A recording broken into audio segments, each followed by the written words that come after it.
Hello guys, welcome back to my YouTube channel. അപ്പോൾ തമ്പനയിലിൽ കണ്ട പോലെ ഇന്നത്തെ വീഡിയോ എൻ്റെ പ്രഗ്നൻസി റിവീലിംഗ് വീഡിയോ എന്ന് പറയാൻ പറ്റില്ല, പക്ഷേ ഓൾ അബൌട്ട് മൈ പ്രഗ്നൻസി, ആ ഒരു പ്രഗ്നൻസി ജേർണി, അതിലെനിക്ക് കീപ്പ് ചെയ്യാൻ ആഗ്രഹിക്കുന്ന കുറച്ച് മൊമെൻറ്റ്സ്, അതെല്ലാം കൂടി ആഡ് ചെയ്തിട്ടുള്ളൊരു വീഡിയോ ആണ്. നോർമലി എൻ്റെ എക്സ്പീരിയൻസ് ഷെയർ ചെയ്യായിരിക്കും ഞാൻ, അതുകൊണ്ട് തന്നെ ഒത്തിരി ലെങ്തി ആവണം എന്ന് എനിക്കില്ല, പക്ഷെ അറിയില്ല. Anyways okay. ഇപ്പം ഞാൻ 34 വീക്സ് പ്രഗ്നൻ്റ് ആണ് ആക്ച്വലി. സോ ഞാൻ എൻ്റെ ബമ്പ് കാണിക്കാം.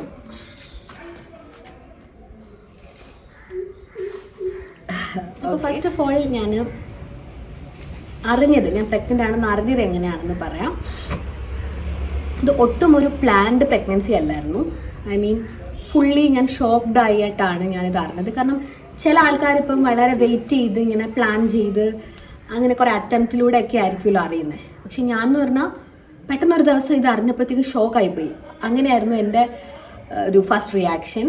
അപ്പോൾ ഞാനപ്പം ഇത് അറിഞ്ഞ ടൈമിലുള്ള റിയാക്ഷൻ വീഡിയോസ് എടുത്തു വെച്ചിട്ടുണ്ട്. അപ്പം ഞാൻ ആദ്യം ആ വീഡിയോ ക്ലിപ്പ് ഇതിൻ്റെ കൂടെ ആഡ് ചെയ്യാം.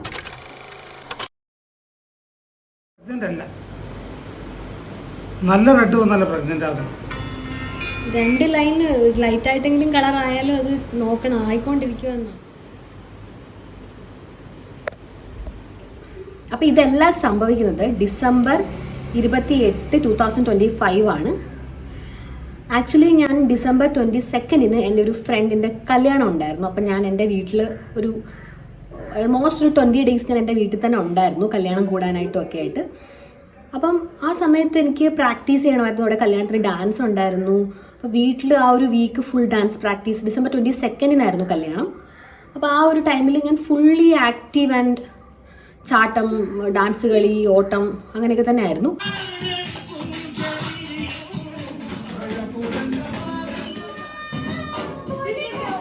പക്ഷെ എനിക്കങ്ങനെ ഒന്നും വിയർഡായിട്ട് ഫീൽ ചെയ്തില്ല. പക്ഷേ ടുവേർഡ്സ് ഒരു ഡിസംബർ എൻഡ് ആയപ്പോഴത്തേക്കും എനിക്ക് അഫ്കോഴ്സ് പീരീഡ്സ് മിസ്സായി കഴിഞ്ഞപ്പോഴത്തേക്കും എനിക്ക് മേ ബി വേറെ എന്തെങ്കിലും ഇഷ്യൂ ആയിരിക്കും എന്നാണ് വിചാരിച്ചത്. യൂഷ്വലി എനിക്ക് അങ്ങനെ ഉണ്ടാവാറില്ലെങ്കിൽ പോലും സ്റ്റിൽ മേ ബി എന്തെങ്കിലും ഇഷ്യൂ ആയിരിക്കും എന്ന് വിചാരിച്ചു. എന്നിട്ട് പോലും ഞാൻ ഇതാണെന്ന് ഒട്ടും ഒരു ഐഡിയ എനിക്കില്ലായിരുന്നു. അപ്പോൾ ഞാൻ ഇങ്ങനെ ഒരു ഒക്കേഷണലി ഞാനിങ്ങനെ ഒരു ഫ്രണ്ട് എൻ്റെ അടുത്ത് ഇങ്ങനെ പറഞ്ഞപ്പോൾ വെറുതെ ഇതൊന്ന് നോക്കാമെന്ന് പറഞ്ഞിട്ട് വെറുതെ മേടിച്ചിട്ടാണ് ഈ പ്രഗ്നൻസി കിറ്റ് ഞാൻ ട്രൈ ചെയ്യുന്നത്. അപ്പോൾ ഈ കിറ്റ് ട്രൈ ചെയ്ത് വെറുതെ ഇതൊന്നും ആവാൻ സാധ്യതയില്ല എന്ന് പറഞ്ഞിട്ട് ട്രൈ ചെയ്തപ്പോൾ പെട്ടെന്ന് വിത്തിൻ സെക്കൻഡ്സ് 2 ലൈൻ ഇങ്ങനെ നല്ല തിക്കായിട്ട് വന്നു. അപ്പം തന്നെ എൻ്റെ കിളി പോയി. കാരണം ഓഫ്കോഴ്സ് ഞാൻ ഒട്ടും പ്രിപ്പയർഡ് അല്ലായിരുന്നു. ഞാൻ full normal as A normal human being പോലെ തന്നെ ഓടി ചാടി നടക്കുകയും 3 ട്രിപ്പൊക്കെ പോയി. പക്ഷെ എനിക്ക് ടയേർഡായിരുന്നു. ഞാൻ ടയേർഡ് ആയതുകൊണ്ട് ജസ്റ്റ് അതിൻ്റെ ഒരു ബുദ്ധിമുട്ട് എനിക്ക് ഉണ്ടായിരുന്നു. ക്ഷീണം കാര്യങ്ങളൊക്കെ ഉണ്ടായിരുന്നു. എന്നല്ലാണ്ട് എനിക്ക് വലിയൊരു കെയർ ഒന്നും ഞാൻ ചെയ്തിട്ടില്ലായിരുന്നു. ഇതെല്ലാം കഴിഞ്ഞിട്ട് വന്നിട്ടാണ് ഞാൻ ഹോസ്പിറ്റലിൽ പോയിരുന്നു റീകൺഫേം ചെയ്യാനായിട്ട് പോയത്. അപ്പം ഞാൻ ഇതും കൂടെ പോയപ്പോൾ ഞങ്ങൾ ഷോക്കായിപ്പോയി. കാരണം ഡോക്ടർ പറഞ്ഞു ഹാർട്ട് ബീറ്റ് ആയിട്ടുണ്ടെന്ന്. അപ്പം ഞാൻ ഓ മൈ ഗോഡ്, അപ്പോഴാണ് എനിക്ക് എന്തെങ്കിലും ഒരു ഞാൻ പ്രഗ്നൻ്റ് ആണെന്നുള്ളൊരു ഫീലൊക്കെ എനിക്ക് തോന്നിയത്. എൻ്റെ ബേബി ഉള്ളിലുണ്ട്, ഐ മീൻ ഒരു ബേബി ഈസ് ഗ്രോയിങ് ഇൻസൈഡ് എന്നുള്ള ഒരു ഫീലിംഗ് ഒക്കെ എനിക്ക് വന്നത്. അത് ഞാൻ നല്ലതായിട്ട് ഓർക്കുന്ന ഇനി മറക്കാൻ ആഗ്രഹിക്കാത്തൊരു മൊമെൻ്റാണ്. അപ്പോൾ അങ്ങനെയാണ് ഞാനിത് അറിയുന്നത്. പിന്നെ എൻ്റെ ഫസ്റ്റ് ട്രൈമസ്റ്റർ എങ്ങനെയാണെന്ന് ചോദിച്ചാൽ ഓഫ്കോഴ്സ് ആകെ 3 മന്ത്സ് ഭയങ്കര ബുദ്ധിമുട്ടായിരുന്നു. ഞാനിങ്ങനെ ഇതായപ്പോൾ തൊട്ട് ഞാൻ വീഡിയോ ഒക്കെ റെഫർ ചെയ്യായിരുന്നു. ഇങ്ങനെ നമുക്ക് അതുവരെ ഇതിനെപ്പറ്റി വലിയ അറിയാനുള്ള ക്യൂരിയോസിറ്റി ധാരണയൊന്നും ഉണ്ടാവത്തില്ല. പക്ഷെ ഇതായി കഴിഞ്ഞപ്പോഴത്തേക്കും ഓക്കെ ഇതിനെപ്പറ്റി അറിയാനായിട്ട് നോക്കിയപ്പം ആണ് ഈ ഫസ്റ്റ് 2-3 മന്ത്സ് ഭയങ്കര പാടാണെന്നൊക്കെ ഞാൻ അറിയുന്നത്. ഭയങ്കര ബുദ്ധിമുട്ടുകളൊക്കെ ഉണ്ടാവുന്നു. എനിക്കും അഫ്കോഴ്സ് അങ്ങനെ തന്നെ ആയിരുന്നു. ഫസ്റ്റ് ഒരു ട്രൈമസ്റ്റർ ആയിരുന്നു ഏറ്റവും ടഫ്. കാരണം എനിക്ക് പക്ഷേ മോർണിംഗ് സിക്നസ് അല്ലായിരുന്നു. ഇത് കാണുന്നവർക്ക് അറിയാൻ പറ്റുമായിരിക്കും. മോർണിംഗ് സിക്നസ് മീൻസ് നമുക്ക് രാവിലെ എണീക്കുമ്പോൾ തന്നെ നമ്മൾ പല്ല് വെക്കുമ്പോൾ തന്നെ വൊമിറ്റ് ചെയ്തിട്ടായിരിക്കും സ്റ്റാർട്ട് ചെയ്യുന്നത്. പക്ഷേ എനിക്ക് തിരിച്ചായിരുന്നു. എനിക്ക് ഈവനിങ് ആകുമ്പോഴത്തേക്കും ഭയങ്കര വൊമിറ്റിംഗ് ആയിരുന്നു. എനിക്ക് രാത്രി ആകുമ്പോൾ ഭയങ്കര ബുദ്ധിമുട്ടായിരുന്നു. എനിക്ക് ഒട്ടും അന്ന് കഴിച്ച ഫുഡെല്ലാം ഛർദ്ദിക്കുക, അങ്ങനത്തെ ഒരു സെറ്റപ്പായിരുന്നു എനിക്ക്. പിന്നെ ഈ വലുതായിട്ട് ഫുഡ് കഴിക്കാനൊന്നും തോന്നുന്നില്ല, ഭയങ്കര ക്ഷീണം, വൊമിറ്റ് ചെയ്ത് ഇങ്ങനെ എനിക്കിങ്ങനെ ഇവിടെ മുറിഞ്ഞിട്ട് ബ്ലഡ് വരെ ഞാൻ വൊമിറ്റ് ചെയ്തു. സോ അത് ഭയങ്കര ഇപ്പോഴും ഓർക്കുമ്പോൾ ഒട്ടും അങ്ങോട്ട് ഓർക്കാൻ ആഗ്രഹിക്കാത്ത കുറച്ച് സമയങ്ങളായിരുന്നു. പിന്നെ സെക്കൻഡ് ട്രൈമിസ്റ്റർ ദാറ്റ് മീൻസ് ഒരു 4, 5, 6 ഈ 3 മാസങ്ങൾ ശരിക്കും പറഞ്ഞു കഴിഞ്ഞാൽ ഒരു നൈസാണ്. ഇതിനെ ഒരു ഹണിമൂൺ ഫേസ് ഓഫ് പ്രഗ്നൻസി എന്നാണ് പറയുന്നതെന്ന് ഞാൻ കേട്ടിട്ടുണ്ട്. അഫ്കോഴ്സ് എൻ്റെ പേഴ്സണൽ എക്സ്പീരിയൻസിൽ എനിക്ക് അങ്ങനെ തന്നെ ആയിരുന്നു. കാരണം വലിയ ബുദ്ധിമുട്ടുകളൊന്നും ഇല്ല, ഓക്കെ ആയിരുന്നു. പിന്നെ സ്റ്റിൽ കുറച്ച് സിംറ്റംസ് ഉണ്ട് നമുക്ക് ഈ ഒരു ലിഗമെന്റ് പെയിൻ പോലെ, ഐ മീൻ ഈ താഴെ കാലിലൊക്കെ ഒരു നംനെസ് ഒക്കെ ഫീൽ ചെയ്യും. അതായത് ഇങ്ങനെ ഫ്രീസ് ആവുന്ന പോലെയും ഇടയ്ക്കിടയ്ക്ക് ആ ഒരു അടിഭാഗത്തൊക്കെ വേദനയൊക്കെ വരുന്നുണ്ടായിരുന്നു. അതൊഴിച്ച് കഴിഞ്ഞാൽ വേറെ വലിയ ബുദ്ധിമുട്ട് ഞാൻ ഓർക്കത്തില്ല. പിന്നെ ഹെഡേക്ക് ഉണ്ടാവുന്നുണ്ടായിരുന്നു എനിക്ക്, ഇടയ്ക്കിടയ്ക്ക് തലവേദന. അപ്പോൾ ഇതൊക്കെ അഫ്കോഴ്സ് ബുദ്ധിമുട്ടുകളായിരുന്നെങ്കിൽ പോലും ഓക്കെ ആയിരുന്നു എനിക്ക് ആ ഒരു 4, 5, 6 ഈ 3 മാസങ്ങൾ. പക്ഷെ ആ സമയത്ത് പോലും എനിക്ക്, നമ്മൾ അഫ്കോഴ്സ് പ്രഗ്നൻ്റ് ആകുമ്പോൾ നമ്മൾ ഭയങ്കര ക്യൂരിയോസിറ്റി, നമുക്ക് അയ്യോ നമ്മുടെ ബമ്പ്, നമ്മുടെ പ്രഗ്നൻ്റ് എന്ന് പറയുമ്പോൾ നമുക്ക് വയറാണല്ലോ ആദ്യം ഓർമ്മ വരുന്നത്. അപ്പോൾ എനിക്കിങ്ങനെ വയറ് വരുന്നില്ല. അപ്പോൾ എനിക്കെൻ്റെ വയറിങ്ങനെ വന്നാൽ മതി, എനിക്ക് അത് കാണണം. എൻ്റെ ബോഡിയിൽ വലിയ ചേഞ്ചസ് ഒന്നും ഇല്ല, വലിയ വെയിറ്റ് ഒന്നും എനിക്ക് ഇൻക്രിമെൻ്റ് ആവുന്നൊന്നുമില്ല. അപ്പോൾ ആൾമോസ്റ്റ് ഒരു 5 മന്ത് ആയപ്പോഴാണ് എനിക്ക് ചെറിയ രീതിയിലൊരു ബമ്പൊക്കെ ഫീൽ ചെയ്ത് തുടങ്ങി, വളരെ ചെറിയ രീതിയിൽ. പിന്നെ 6 ആയപ്പോഴാണ് ആക്ച്വലി ആ ഒരു മൂവ്മെൻറ്റ്, അത് one of the very magical ഒരു ഫീലിംഗ് ആണ്. ബേബി നമ്മുടെ ഉള്ളിൽ മൂവ് ചെയ്യുമ്പോൾ ഉള്ള ഒരു കിക്ക്, അതെനിക്കൊരു 6 മന്ത് സ്റ്റാർട്ടിങ്ങിലാണ് എനിക്ക് കിട്ടി തുടങ്ങിയത്. ആൾമോസ്റ്റ് ഒരു 22 വീക്കൊക്കെ ആയപ്പോഴാണെന്ന് തോന്നുന്നു. അതൊരു വല്ലാത്തൊരു ഫീലിങ്സ് ആണ്. അത് കിട്ടിക്കഴിഞ്ഞാലുണ്ടല്ലോ ആക്ച്വലി ഇത് കിട്ടാതെ കുറേ നേരം ഇരിക്കുമ്പോൾ നമുക്ക് ഇത് എന്താ ഇപ്പം അനങ്ങാത്ത എന്നൊക്കെ നമുക്ക് തോന്നും. കാരണം ഇത് എപ്പോഴാണ് അനങ്ങുന്നതെന്നൊന്നും ഒരു ഐഡിയ ഇല്ല, അതിൻ്റെ പാറ്റേൺ ഒന്നും എനിക്ക് മനസ്സിലാവുന്നൊന്നുമില്ല. അപ്പം ഞാൻ ഇങ്ങനെ അനങ്ങാൻ വേണ്ടി വെയിറ്റ് ചെയ്യും. അപ്പോൾ ചെറിയൊരു പേടിയൊക്കെ വരും, പക്ഷെ പിന്നെ അത് യൂസ്ഡ് ആവും. അപ്പോൾ അതായിരുന്നു വേറൊരു എക്സ്പീരിയൻസ്. പിന്നെ 7, 8 ആൻഡ് ഇപ്പോൾ 9 ആൾമോസ്റ്റ് സ്റ്റാർട്ടായി. ഈ ഒരു ടൈമിലെന്ന് പറഞ്ഞാൽ ബുദ്ധിമുട്ട് കൂടും. ഐ മീൻ നമുക്ക് ഭയങ്കര ശ്വാസം മുട്ടൽ, ഭയങ്കര ഈ ബേബിയുടെ മൂവ്മെൻ്റ് അങ്ങ് കൂടി. ഒരു സമയത്ത് നമ്മൾ വെയിറ്റ് ചെയ്തുകൊണ്ടിരുന്ന മൂവ്മെൻറ്റ് ഇപ്പം അവിടെ എവിടെയും ചവിട്ടി നമുക്ക് വേദന എടുക്കുന്ന രീതിയിൽ, ഐ മീൻ ഈ ഒരു പോർഷനിലൊക്കെ എനിക്ക് ഭയങ്കര വേദനയാണ്. അപ്പോൾ അങ്ങനത്തെ ഒരു രീതിയിലേക്ക് ബേബി ആക്റ്റീവായി തുടങ്ങും. അപ്പോൾ അതൊക്കെയാണ് എൻ്റെ ഒരു ഓവറോൾ പ്രഗ്നൻസി എക്സ്പീരിയൻസ്. ഞാൻ വളരെ ചെറിയ രീതിയിൽ പറഞ്ഞു നിർത്താൻ ആഗ്രഹിക്കുന്നത് തന്നെ വീഡിയോ ഒത്തിരി ലെങ്ത് ആവണ്ടെന്ന് വെച്ചിട്ടാണ്. പിന്നെ ഞാൻ എന്താ ഇങ്ങനെ വീഡിയോ എടുക്കുന്നതെന്ന് ചോദിച്ചാൽ, എനിക്ക് ഇപ്പം വളകാപ്പ് വീഡിയോ ഇട്ടതുകൊണ്ട് തന്നെ നിങ്ങൾ അഫ്കോഴ്സ് അറിഞ്ഞിട്ടുണ്ടായിരിക്കും എൻ്റെ യൂട്യൂബ് സബ്സ്ക്രൈബേഴ്സ് എല്ലാം. പക്ഷെ സ്റ്റിൽ എനിക്ക് ഇനിയും വരുന്ന വീഡിയോസിൽ ബേബി വന്നിട്ടുള്ള വീഡിയോ ആയിരിക്കും, ചിലപ്പോൾ വ്ളോഗ്, അപ്പോൾ ബേബിയുമായിട്ടുള്ള വീഡിയോ ഒക്കെ ആയിരിക്കും. അപ്പോൾ പിന്നെ അതിന് മുമ്പ് യൂട്യൂബിൽ വന്നിട്ട് ജസ്റ്റ് അബൌട്ട് മൈ പ്രഗ്നൻസി ഒന്ന് പറയണം എന്ന് എനിക്കുണ്ടായിരുന്നു. അതുകൊണ്ട് മാത്രം ഞാൻ ഒരു വീഡിയോ എടുക്കുന്നത്. ഞാൻ ഇത് പണ്ട് പ്ലാൻ ചെയ്തതൊന്നും അല്ല, ഇതെല്ലാം എൻ്റെ ലൈഫിൽ നാച്ചുറലായിട്ട് സംഭവിച്ചതാണ്. പക്ഷെ സ്റ്റിൽ ഇപ്പോൾ എൻ്റെ അടുത്ത് ഒരുപാട് പേര് പറയും, കുറേ സെറ്റ് ചെയ്ത് വെച്ചേക്കുന്ന പോലെ, അയ്യോ ഇത്ര വയസ്സിൽ ആയിക്കഴിഞ്ഞാൽ പിന്നെ പാടാണ്, ഇത്ര വയസ്സ് കഴിഞ്ഞാൽ ബുദ്ധിമുട്ടായിരിക്കും. പക്ഷേ എനിക്ക് ഈ വീഡിയോ കാണുന്ന ഒരുപാട് പേർക്ക് കണക്ട് ചെയ്യാൻ പറ്റും. നമ്മുടെ ബോഡി, നമ്മുടെ കാര്യങ്ങൾ നമുക്കേ അറിയത്തുള്ളൂ. എല്ലാവരും ഡിഫറെൻ്റ് ആണ്. ഇപ്പം ഒരാളുടെ എക്സ്പീരിയൻസ് വെച്ചിട്ട് നമ്മളൊരാൾ അഡ്വൈസ് ചെയ്യുമ്പോൾ നമ്മൾ ജസ്റ്റ് കേൾക്കുക എന്നല്ലാണ്ട് നമ്മൾ പാനിക് ആവേണ്ട കാര്യമില്ല. കാരണം നമ്മുടെ ഒരു ബയോളജിക്കൽ ഏജും നമ്മുടെ നോർമൽ ഏജും ചിലപ്പോൾ 2 ആയിരിക്കാം. ചിലപ്പോൾ 22 വയസ്സുള്ള കുട്ടിക്കും ബയോളജിക്കലി പ്രശ്നങ്ങളുണ്ടെങ്കിൽ ഈ ഒരു റൂൾ അപ്ലൈ ചെയ്യാൻ പറ്റത്തില്ല, മനസ്സിലായോ? അല്ല നമ്മൾ 30s എത്തി, നമ്മൾ ഈവൻ 34 ആയി എന്ന് പറഞ്ഞാൽ പോലും 23 വയസ്സുള്ള ഒരു കുട്ടിക്ക് പോലും ചിലപ്പോൾ ബയോളജിക്കലി പെർഫെക്റ്റ് അല്ലെങ്കിൽ ഇതൊന്നും ആർക്കും പ്രെഡിക്റ്റ് ചെയ്യാൻ പറ്റുന്നൊരു കാര്യമല്ല. അപ്പം ഞാൻ എൻ്റെ എക്സ്പീരിയൻസിൽ പറയാണ്. അപ്പം നിങ്ങളിപ്പോൾ, കാരണം എൻ്റെ കുറേ ഫ്രണ്ട്സും എന്നെക്കാട്ടി യങ്ങായിട്ടുള്ള ഫ്രണ്ട്സും പറയും, ചേച്ചി പോലെ ഞങ്ങളും ഇതേപോലെ ഫോളോ ചെയ്യാൻ ആഗ്രഹിക്കുന്നു. പക്ഷെ അങ്ങനെയല്ല. നിങ്ങൾ നിങ്ങളുടെ ബയോളജിക്കൽ ഹെൽത്തും കാര്യങ്ങളും നോക്കിയിട്ട് വേണം നമ്മൾ ഡിസിഷൻ എടുക്കാൻ. അല്ലാണ്ട് ഇപ്പം ഞാൻ ഇന്ന ടൈമിൽ കെട്ടി, ഇന്ന ടൈമിൽ എനിക്ക് ബേബി വരാൻ പോകുന്നു എന്ന് പറഞ്ഞിട്ട് അത് ഞാൻ നാച്ചുറലി സംഭവിച്ച കാര്യമാണ്. എൻ്റെ ബോഡിയിൽ അങ്ങനെ ഞാൻ പ്ലാൻ ചെയ്ത് സെറ്റ് ചെയ്ത് വെച്ചല്ല. അപ്പം ആരെയും ഫോളോ ചെയ്ത് കോപ്പി ചെയ്യാതെ നമ്മുടെ ബയോളജിക്കൽ ഹെൽത്തിനനുസരിച്ച് പ്രായവും നിങ്ങൾ നോക്കേണ്ട കാര്യമില്ല. സോ ഇതാണ് എനിക്ക് പറയാനുള്ളത്. ഈ വീഡിയോ കാണുന്ന കുറേ ഫ്രണ്ട്സ് അഫ്കോഴ്സ് എൻ്റെ വീഡിയോ കാണുന്നുണ്ടായിരിക്കും. അപ്പോൾ അതാണ് എനിക്ക് ഒരു കാര്യം അവരുടെ അടുത്ത് പറയാനുള്ളത്. പിന്നെ എനിക്കിത് കാണുന്ന എല്ലാവർക്കും പറയാനുള്ളത്, ഞാൻ ലൈഫിൽ ഏറ്റവും കൂടുതൽ പേടിച്ചിട്ടുള്ള കാര്യമാണ്, അയ്യോ നമ്മളെ കൊണ്ട് പറ്റുമോ, പ്രഗ്നൻ്റ് ആകുമ്പോൾ എങ്ങനെ ആയിരിക്കും. കാരണം എല്ലാ ഗർഭിണികളെ കാണുമ്പോഴും എനിക്ക് പേടിയായിരുന്നു.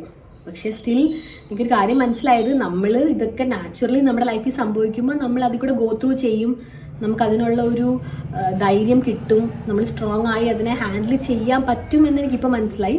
അപ്പോൾ ഇങ്ങനെ ആവാണ്ടിരിക്കുന്ന എന്നെപ്പോലെ ചിന്തിച്ചിട്ടുള്ളവരോട് ഞാൻ പറയാണ്, ഇത് ആക്ച്വലി സംഭവിച്ച് കഴിയുമ്പോൾ നമ്മൾ അതിൽ കൂടെ പോവും. ഇത് അത്രയും ബ്യൂട്ടിഫുൾ ആയിട്ടൊരു ജേർണി തന്നെയാണ് ഇത്. വൺസ് നമ്മൾ ആ ഒരു ബേബിയുടെ മൂവ്മെൻറ്റും സ്കാനിങ്ങിനൊക്കെ പോകുമ്പോഴുള്ള ആ ഒരു എക്സ്പീരിയൻസ് കഴിയുമ്പോൾ നമ്മൾ വല്ലാണ്ട് കണക്റ്റ് ആവും.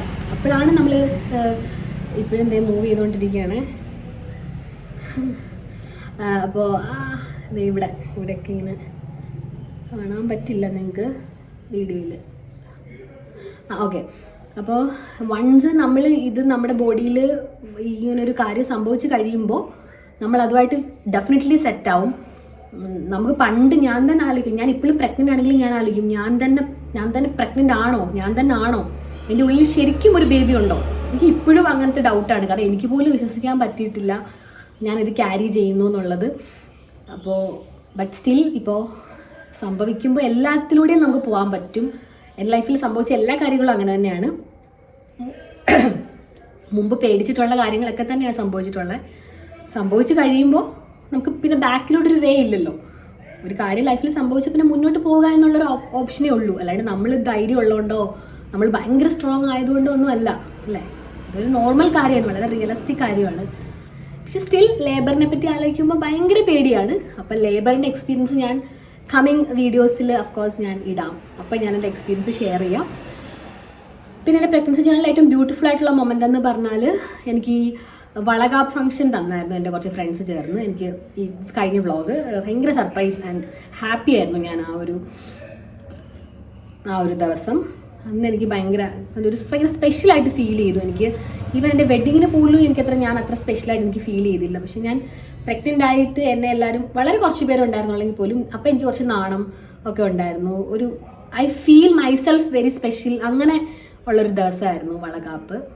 പിന്നെ അഫ്കോഴ്സ് ഇതൊരു ബ്യൂട്ടിഫുൾ ഫേസ് ആണല്ലോ, ഭയങ്കര ബ്യൂട്ടിഫുൾ ഒരു ബ്ലെസ്സിങ് ആണിത്. അപ്പം നമ്മൾ ഒരുപാട് ഡിഫിക്കൽട്ടീസ് ഉണ്ടെങ്കിലും സ്റ്റിൽ ഇത് നമ്മുടെ വയറ്റിനുള്ളിൽ ഇരിക്കുമ്പോൾ കിട്ടുന്ന ഒരു ഫീലിംഗ് നമുക്ക് പറഞ്ഞറിയിക്കാൻ പറ്റാത്തൊരു ഫീലിംഗ് ആണ്. അപ്പോൾ അതുകൊണ്ട് തന്നെ അതാണ് എൻ്റെ ബെസ്റ്റ് കാര്യം പ്രഗ്നൻസി ജേർണിയിൽ. പിന്നെ എൻ്റെ ലൈഫിൽ ഞാൻ പ്രഗ്നൻസി ജേർണിയിൽ ഏറ്റവും വിഷമമുള്ള കാര്യം അല്ലെങ്കിൽ ബുദ്ധിമുട്ടുണ്ടാക്കിയ കാര്യം എന്ന് പറഞ്ഞാൽ അഫ്കോഴ്സ് ഞാൻ അമ്മയെ ഭയങ്കരമായിട്ട് മിസ് ചെയ്യുന്നുണ്ടായിരുന്നു. കാരണം ഞാൻ വേറെ ഏത് സിറ്റുവേഷനിൽ ഞാൻ അത്രത്തോളം മിസ് ചെയ്താൽ പോലും എനിക്ക് ഹാൻഡിൽ ചെയ്യാൻ പറ്റി. ഞാൻ ഭയങ്കര ബോൾഡായിട്ട് ഹാൻഡിൽ ചെയ്ത് പോയിട്ടുണ്ട്. പക്ഷേ ഈ ഒരു ജേർണിയിൽ എനിക്ക് മനസ്സിലായി നമുക്ക് വേറെ ആരുണ്ടെങ്കിലും ലൈക്ക് ഹൂ അവർ, അതിന് ഏതൊരു വേറൊരാളാണെങ്കിലും നമ്മുടെ സ്വന്തം അമ്മ ആ ഒരു കെയർ അത് നമുക്ക് വേറെ ആർക്കും നമുക്ക് തരാൻ പറ്റില്ല. ആ ഒരു കംഫർട്ടും ആ ഒരു സൂത്തിങ് എഫക്റ്റും നമുക്ക് കിട്ടുന്നത് നമ്മുടെ അമ്മയിൽ നിന്ന് തന്നെ ആയിരിക്കും. അപ്പോൾ അത് എനിക്ക് ഭയങ്കരമായിട്ട് മിസ് ചെയ്തു. ബാക്കി എല്ലാം ഒരു പ്രഹസനം മാത്രമാണ്. പക്ഷെ അത് ഞാൻ ആരെയും ബ്ലെയിം ചെയ്യല്ല, അത് നോർമലി അങ്ങനെയാണ്. കാരണം എല്ലാവർക്കും പരിധികളുണ്ട്, അല്ലേ. പിന്നെ നമുക്കാണെങ്കിലും ഒരു കാര്യം ഓപ്പൺ ആയിട്ട് ചോദിക്കാനും നമ്മുടെ ബുദ്ധിമുട്ടുകൾ ഷെയർ ചെയ്യാനും, ഇപ്പം നമുക്ക് എന്താ കഴിക്കാൻ ഇഷ്ടം എന്ന് ചോദിച്ചാൽ പോലും നമുക്ക് മനസ്സ് തുറന്ന് നമുക്ക് നമ്മുടെ അമ്മയോടല്ലേ പറയാൻ തോന്നത്തുള്ളൂ. ബാക്കി എല്ലാവരും ചോദിക്കുമ്പോൾ നമ്മളിങ്ങനെ ചിരിച്ച് എന്നൊക്കെ പറയത്തേ ഉള്ളൂ, അല്ലേ. നമുക്ക് ആ ഒരു ഫ്രീഡം മറ്റുള്ള ആരുടെ നമുക്ക് തോന്നത്തില്ല. അതിനിപ്പോൾ ഞാൻ പറഞ്ഞില്ലേ, ഏതൊരാൾ അവരിനെ എത്ര ട്രൈ ചെയ്താലും ഇനിയിപ്പോൾ ട്രൈ ചെയ്തില്ലെങ്കിലും അതൊരു ഭയങ്കര റിയൽ കാര്യമാണ്. അപ്പോൾ എനിക്ക് എല്ലാ അമ്മമാരുടെ റെസ്പെക്റ്റും തോന്നി. ഈ ഒരു ജേർണി ഇത്രയും ബുദ്ധിമുട്ടിയിട്ടാണ് ഒരു കുഞ്ഞിനെ അമ്മയുടെ വാല്യൂ എന്താണെന്ന് നമ്മൾ മനസ്സിലാക്കുന്ന ഒരു മൊമെൻ്റാണ് ഇത്. ഇനി അങ്ങോട്ടും അത് തീർച്ചയായിട്ടും അങ്ങനെ തന്നെ സ്റ്റേ ചെയ്യും. അപ്പോൾ അതാണ് എനിക്കൊരു കാര്യം തോന്നിയത്. പിന്നെ സ്റ്റിൽ നമ്മൾ തന്നെ നമ്മളെ ടേക്ക് കെയർ ചെയ്യാനും നമ്മൾ കൂടുതൽ സ്ട്രോങ് ആവുകയാണ്. ഓൾറെഡി ഞാൻ എൻ്റെ ലൈഫിലുണ്ടായ ഇൻസിഡൻസിലെല്ലാം ഞാനങ്ങനെ മെൻ്റലി സ്ട്രോങ് ആയതുകൊണ്ടൊന്നും അല്ല. നമ്മൾ പറയില്ലേ, താങ്ങാൻ ആളും ചാരാൻ തൂണും ഉണ്ടെങ്കിലായിരിക്കും നമ്മളിങ്ങനെ ചാരാനും താങ്ങാനൊക്കെ പോയി തങ്ങിയൊക്കെ നിൽക്കുന്നത്. ഇല്ലെങ്കിൽ നമ്മൾ അവസാനം വീഴുന്നത് വരെ നമ്മൾ നടക്കുമല്ലോ. നമ്മൾ വീഴാൻ പോകുന്നതിന് മുമ്പ് വരെയും നടന്നെത്താൻ നമ്മൾ ശ്രമിക്കുമല്ലോ. അപ്പോൾ ആ ഒരു വിൽ പവർ മാത്രം മതി നമുക്ക് മുന്നോട്ട് പോകാൻ. ഈ കാര്യത്തിൽ നല്ല എല്ലാ കാര്യത്തിലും. ബാക്കി ഇപ്പോൾ ആൾക്കാർ നമ്മൾ എന്ത് പറഞ്ഞാലും നമ്മൾ ശ്രദ്ധിക്കേണ്ട കാര്യമില്ല. അതിപ്പോൾ കാരണം നമ്മൾ ചെയ്യുന്ന പ്രവൃത്തിയുടെ ബലമാണ് നമ്മൾ അനുഭവിക്കുന്നത്. താൻ നിരന്തരം ചെയ്യുന്ന പ്രവൃത്തിയുടെ ബലം താൻ അനുഭവിക്കും. അല്ലാണ്ട് വേറൊരാൾ ചെയ്ത പ്രവൃത്തിയുടെ ബലം നമുക്ക് അനുഭവിക്കേണ്ട കാര്യമില്ല, അല്ലേ. വേറൊരാൾ പറയുന്നത് നമ്മുടെ ലൈഫിൽ സംഭവിക്കണം എന്നുമില്ല. അപ്പം നമ്മൾ നമ്മുടെ കാര്യത്തിൽ ഫോക്കസ്ഡായി നമ്മൾ നമ്മുടെ കാര്യങ്ങൾ നോക്കി നമ്മുടെ പോയിന്റ് ഓഫ് വ്യൂവിൽ നമ്മൾ മുന്നോട്ട് പോവുക. അത്രയാണ് എനിക്ക് ഓവറോൾ പറയാനുള്ളത്. എനിവേസ്, അപ്പോൾ ഇത്രയൊക്കെയാണ് എൻ്റെ ഓവറോൾ പ്രഗ്നൻസി ജേർണി. അപ്പോൾ എൻ്റെ പ്രഗ്നൻസി ജേർണിയിലുണ്ടായ കുറച്ച് ബ്യൂട്ടിഫുൾ മൊമെൻറ്റ്സ് എന്തെങ്കിലും ഉണ്ടെങ്കിൽ ഞാൻ ഈ വീഡിയോയിൽ ആഡ് ചെയ്തുകൊണ്ട് ഞാൻ ഈ വീഡിയോ വൈൻഡപ്പ് ചെയ്യുന്നതിന് മുമ്പ് പറയാം, നമ്മുടെ പാർട്ട്ണർ ഈസ് വെരി ഇമ്പോർട്ടൻറ്റ്. കാരണം പാർട്ട്ണറുടെ സപ്പോർട്ടും പാർട്ട്ണറിൻ്റെ ഒരു കെയറും പാർട്ട്ണർ നമ്മളെ അണ്ടർസ്റ്റാൻഡ് ചെയ്യുക എന്നുള്ളത് പ്രഗ്നൻ്റ് ആകുമ്പോൾ ഭയങ്കര ഇമ്പോർട്ടൻ്റ് ആണ്. നമ്മൾ എത്ര കേപ്പബിൾ ആണെങ്കിലും ഈ സമയത്ത് നമുക്ക് കുറച്ച് ഇമോഷണൽ സപ്പോർട്ട് എവിടുന്നെങ്കിലുമൊക്കെ വേണം എന്ന് നമുക്ക് തോന്നും. അപ്പോൾ നമുക്കിനി അടുത്ത വീഡിയോയിൽ ബേബിയുമായിട്ട് കാണാം ഹോപ്പ്ഫുള്ളി. അപ്പോൾ എല്ലാവർക്കും thank you so much and എല്ലാവരും പ്രാർത്ഥിക്കണം. ചക്കരവാക്കിലെന്തുണ്ട് മായക്കാത്തെ നില്ല് നില്ല്, ചിത്തിര കയ്യിലെന്തുണ്ട്, അത്തിമരത്തിലെ കൊച്ചുകിളിക്കൂട്ടിൽ പുള്ളിക്കുയിൽ കുഞ്ഞു കുഞ്ചും കുറുമൊഴിയോ, പെറ്റുവരുകണ പൊന്മയിൽ പിലിയോ, ചെല്ലക്കാറ്റെ ചൊല്ല് ചൊല്ല്, ചക്കരവാക്കിലെന്തുണ്ട് മായക്കാറ്റെ